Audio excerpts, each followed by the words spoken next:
Hi, I am OG John Agee. Markets are closed. It is Sunday, March 1st, 2026. And what just happened in the last 72 hours is the single most explosive convergence of events I have ever tracked in this market. Not in a year, not in a decade, ever. Let me say it plainly because you deserve the unfiltered truth before the rest of the world wakes up tomorrow morning and tries to explain it to you with sanitized language and institutional spin. Iran's supreme leader, Ayatollah Ali Khamenei, is dead. The United States and Israel launched a coordinated military strike on Iran on Friday, February 28, 2026. Nearly 900 strikes in the first 12 hours. That's not a warning shot. That's not a negotiating tactic. That's regime change. And gold and silver are about to open tomorrow morning into the most volatile, most structurally loaded, most historically significant precious metal setup I have ever seen. Gold is already trading above $5,278 in the overnight session. Silver is sitting at $92 and change. And here is the part that should have your heart rate elevated right now. This isn't just about a war. This isn't just about a geopolitical shock. Tomorrow's Monday Open is the first open after three things collided simultaneously. The largest U.S. military action in the Middle East in a generation, a silver delivery crisis at the COMEX that just printed numbers that have never been seen before in history, and a CME exchange outage that happened with surgical precision exactly 48 hours before the most important first notice day silver has ever seen. 3 bombs, 1 Monday Open. I'm going to walk you through every single one of them, and then I'm going to give you the exact price levels in both silver and gold that will determine whether this week is the beginning of the final explosive leg toward $100 silver and $6,000 gold, or whether we see a shakeout first that tests the weak hands one more time before the real move starts. But before anything else, I need you to understand the timeline because the timing of these events is not coincidence. It never is. Friday, February 27th, 2026, first notice day for the March COMEX silver contract. The day that everyone who held a long silver futures position had to either roll forward, cash settle, or demand physical delivery. The silver community has been tracking this date for weeks. The math going in was terrifying.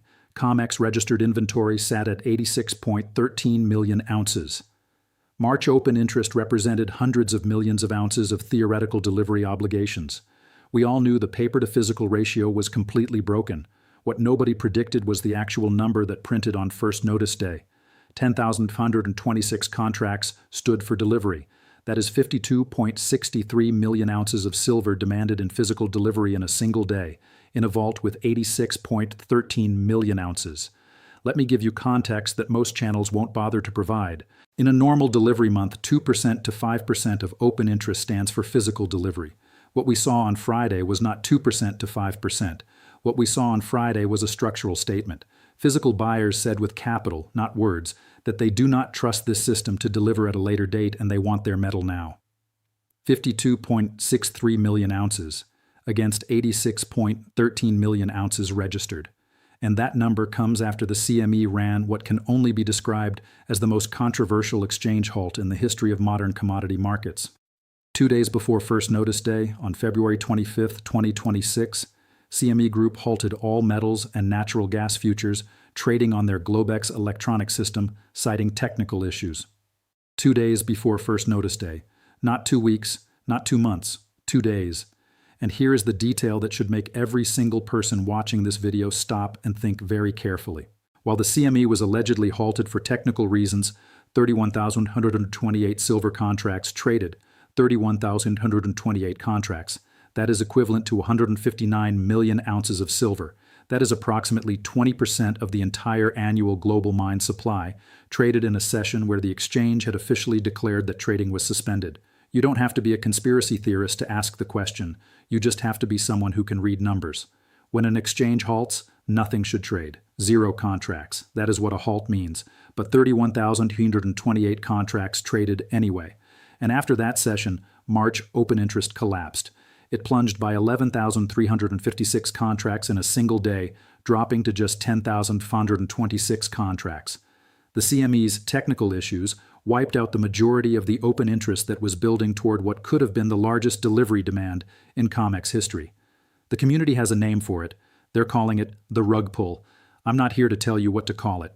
I'm here to show you what the data says, and the data says that 2 days before the most critical first notice day in silver's history, Something happened on the CME exchange that is not explainable by any legitimate technical failure I am aware of, that resulted in a massive reduction in open interest that directly reduced the delivery pressure on the exchange, and that should be investigated by every financial regulator on the planet. But it won't be, because it never is. And by the time we were processing all of that on Friday afternoon, the markets closed, and then at 7:30 p.m. Eastern on Friday night, the news hit. U.S. and Israeli forces had launched strikes on Iran. By Saturday morning, we knew the scale. Nearly 900 strikes in 12 hours, targets across the country, and the confirmation that changed everything. Ayatollah Ali Khamenei, the supreme leader of Iran, was killed in the strikes. I want you to understand what that means for global markets because the mainstream coverage is already trying to contain this narrative. Iran is the world's third largest oil exporter. Iran controls the Strait of Hormuz, through which approximately 20% of all globally traded oil passes every single day. Iran has proxy forces across the entire Middle East, in Iraq, in Syria, in Lebanon, in Yemen. And Iran has a nuclear program that, as of this weekend, no longer has a head of state overseeing it. The geopolitical uncertainty this creates is not a one-day story. This is not a spike that fades in a week. This is a regime change event in the most strategically important region on Earth for energy markets, and precious metals are going to reprice around this reality for months. Gold closed Friday at $5,202. Then the Iran strikes hit, and gold immediately pushed to $5,278 in the overnight session on Saturday. Analysts who have been watching this market are now calling for $5,300 to $5,450 as the near-term target heading into Monday.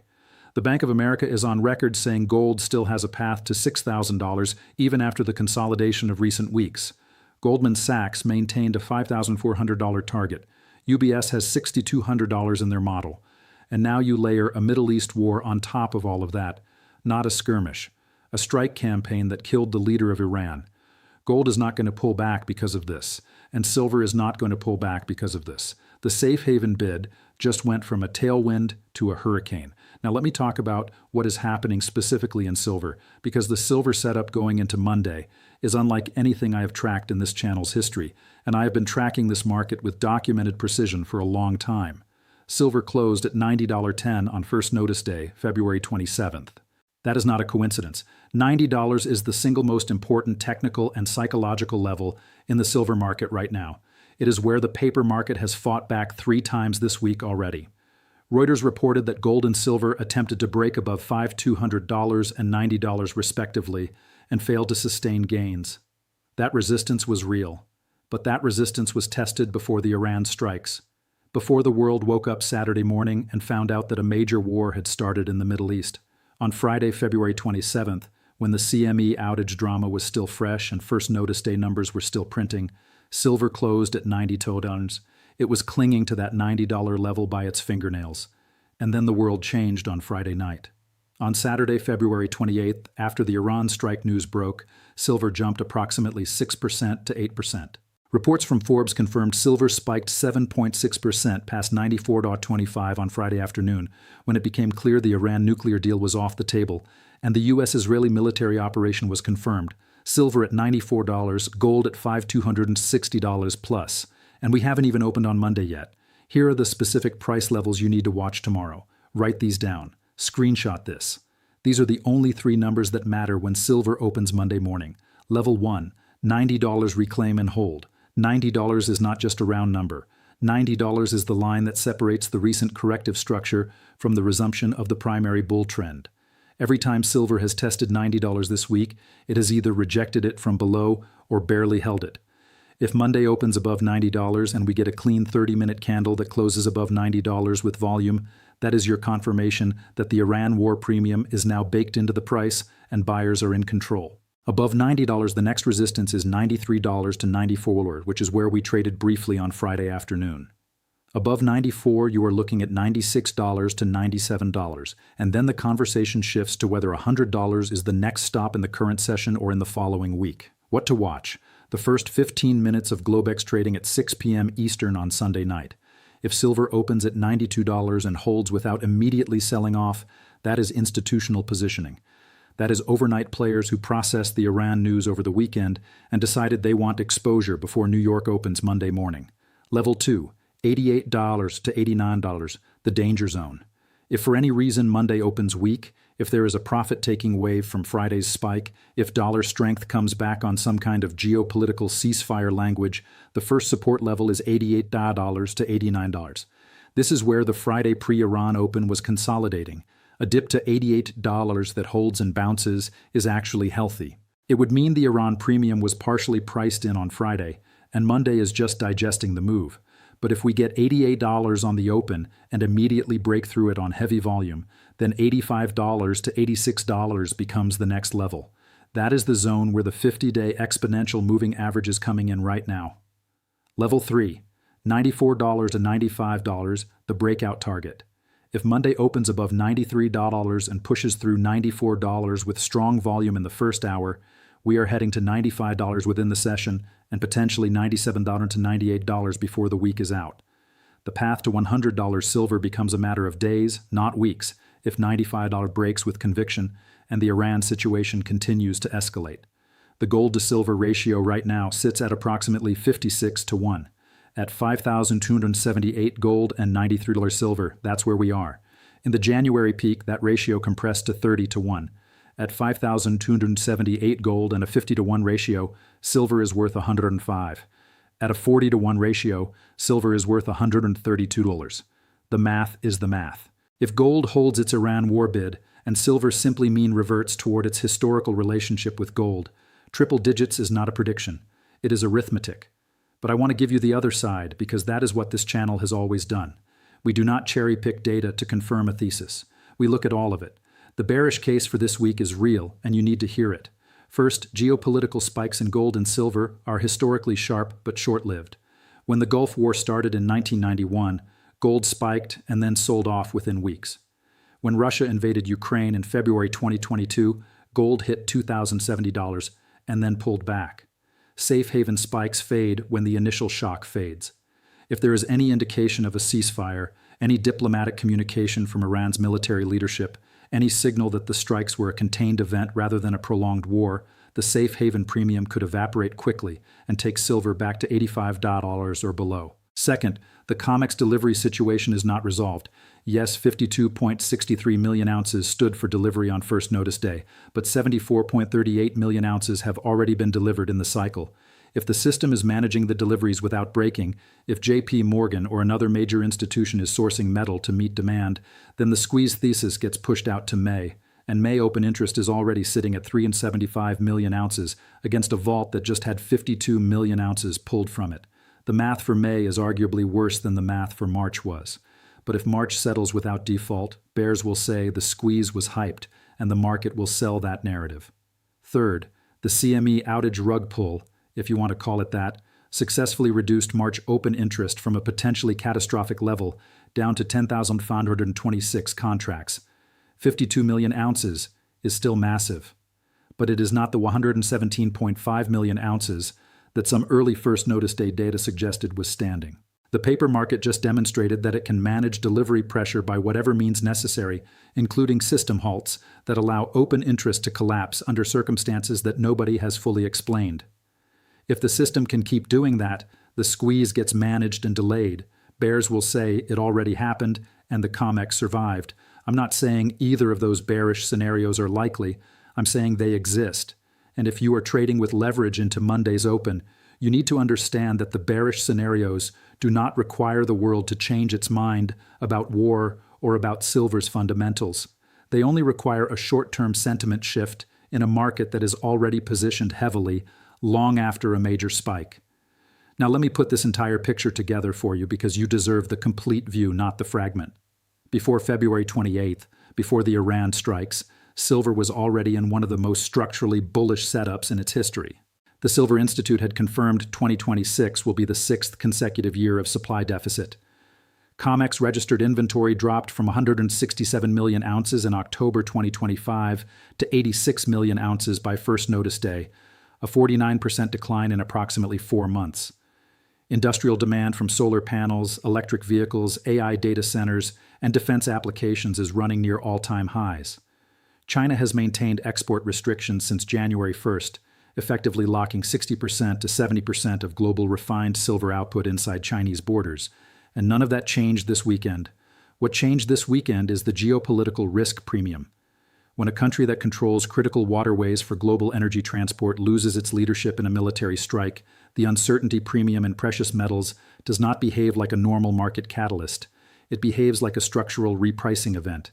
It does not fade in 48 hours the way a Fed comment fades. It does not dissipate in a week the way a CPI surprise dissipates. It rebuilds itself every morning when the news cycle opens and the Iranian military, or what remains of it, makes its next move. And there will be a next move. There is always a next move. The question is not whether silver holds its war premium. The question is whether the COMEX delivery structure can survive the combination of a war premium in the paper market and a physical drainage that just demonstrated that buyers will demand metal at almost any price. Let me tell you what I am watching minute by minute when markets open tonight at 6 p.m. Eastern. The first number I need to see is where gold opens relative to Friday's $5,200 close. If gold gaps above $5,250 and holds it in the first 15 minutes, that is the confirmation that the overnight session has priced in the Iran war at a premium and is not giving it back. If gold gaps above $5,300, which would represent approximately a 2% gap from Friday's close, that is an extraordinary overnight move that signals institutional positioning is already complete and retail is going to chase it when New York opens at 8:25 a.m. Monday morning. The second number I need to see is the silver gap. I described the three levels already. $90 reclaim and hold, $88 to $89 danger zone, $94 to $95 breakout target. But I also want to know the speed of the move. A slow grind from $90 to $92 in the first 4 hours of trading is healthy. It means price is discovering fair value in an orderly way. A spike from $90 to $94 in the first 30 minutes is dangerous, not because it's wrong, but because parabolic moves in thin markets tend to reverse sharply before resuming. If we spike hard early on Monday morning, the smart trade is not to chase it. The smart trade is to wait for the first pullback and see where it holds. If the first pullback holds $90 to $91, the setup is intact. If the first pullback breaks $80, the spike was a head fake and you want to wait for $85 to $86 before re-engaging. The third thing I am watching is the gold to silver ratio. Right now at approximately 56 to 1, we are nowhere near where this ratio has historically compressed to in war-driven precious metals rallies. In 1979 and 1980, during the Iran hostage crisis and the Soviet invasion of Afghanistan, the gold to silver ratio compressed to 15 to 1. I'm not saying we're going to 15 to 1. I'm saying that ratio compression in war environments is historically dramatic. If gold holds $5,200 and the ratio compresses just to 50 to 1, silver is at $104. If it compresses to 40 to 1, silver is at $130. Watch the ratio, not just the price. The ratio tells you whether silver is catching up to gold's war bid or whether it's lagging.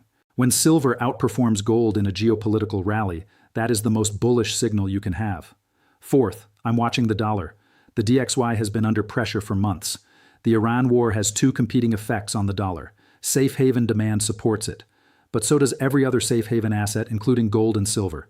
In 2022, when Russia invaded Ukraine, the dollar strengthened briefly and then resumed its decline. In 1979, during the Iran hostage crisis, the dollar was in a structural decline that no geopolitical event reversed. The structural forces pushing the dollar lower, fiscal deficits at $2 trillion per year, debt service exceeding $1 trillion annually, de-dollarization by BRICS nations, none of those changed because of the Iran strikes. If the dollar index stays below 98 this week, that is a tailwind for metals.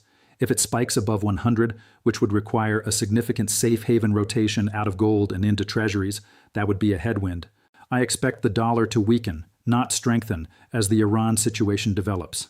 Because when the world's reserve currency country is conducting regime change operations in the Middle East, the world's creditors ask whether they want to continue holding the paper of a nation that just started a major war. And the answer, increasingly, is no. They buy gold instead. That is what is happening. That is what has been happening for 15 consecutive months of central bank buying, and it just accelerated. Now let me give you the week ahead because the Iran war is not the only thing that matters this week. Monday is the dominant story. The gap up, the price discovery, the first chance for markets to fully price the Iran regime change event. But Tuesday and Wednesday bring more catalysts. We get ISM manufacturing data, construction spending numbers, and multiple Federal Reserve speakers who will have to weigh in on what a Middle East war means for their rate cut trajectory. If the Fed signals that geopolitical uncertainty pushes them toward faster rate cuts, that is another leg up for gold and silver. If they signal that oil price spikes from the Iran war are inflationary and push rate cuts further out, that creates short-term pressure. But here is the key. The physical market does not care about the Fed's rate cut timeline. The physical market cares about whether there is metal available at the posted price. And the CME First Notice Day just told us that 52.63 million ounces of physical demand is real, documented, and happening right now. That demand exists regardless of what Powell says on Tuesday. Also this week, the COMEX will begin actually delivering on the March notices. 52.63 million ounces owed. 86.13 million ounces in registered inventory. That means COMEX has to source and deliver more than 60% of everything in its vault within the March delivery window. And every ounce that leaves the vault in March is an ounce that is not available for May delivery. May open interest is already at 375 million ounces. The squeeze did not end on First Notice Day. The squeeze entered its next phase. The math for May is more dangerous than the math for March was, and the market is slowly beginning to understand that. I want to close with something I have been thinking about all weekend, while the world was processing the Iran news. There is a category of investor watching this video who has been stacking physical silver for years, who bought at $25, at $30, at $40, who held through the January 30th crash that took silver from $115 down to $71 in a single day, who was down 35% in one session and didn't sell. That person is sitting here tonight watching silver at $92 after a war has just started that puts every structural thesis they ever had about precious metals on steroids simultaneously. To that person, I want to say this. The discipline you showed during the darkest days of this bull market, when the paper market was printing prices that had no connection to physical reality, when premiums on silver eagles were running at 100% over spot, when Shanghai was trading at a 44% premium while New York was crashing, that discipline is the entire reason you are positioned for what is happening right now. The weak hands got flushed at $71. The leveraged speculators got margin called out of existence on January 30th. The tourists who bought at $115 because they saw a YouTube thumbnail about silver going to $200 have long since sold their positions and moved on to the next trend. And you are still here, with your metal, with your position, with your thesis intact. And the world just handed you a Middle East war on top of a COMEX delivery crisis, on top of a CME exchange halt scandal, on top of 6 consecutive years of supply deficits. You don't need me to tell you what that means. You've known what that means for years. All I can tell you is that the data has never been more aligned, not the price data, the structural data, the physical data, the geopolitical data, the institutional positioning data. They are all pointing in the same direction. Do your own due diligence, understand the risks. This week is not for the faint of heart. Monday morning could open with a $5 to $10 gap in silver in either direction, and this market will be volatile in ways that test your conviction at every single candle. Know what camp you're in. Long-term stacker or short-term trader. Act accordingly. Adjust your risk size accordingly. And whatever you do, do not use leverage you can't afford to hold through a 10% intraday swing, because in a war market with thin liquidity and a broken COMEX delivery structure, 10% intraday swings are Tuesday morning. If this breakdown cut through the noise and helped you see what is actually happening right now, drop OG John AG in the comments. About 75% of you watching this are not subscribed, and this is not the week to be getting your analysis from mainstream sources that are going to tell you the war is contained and the COMEX is fine and silver is just another commodity. Subscribe, notifications on.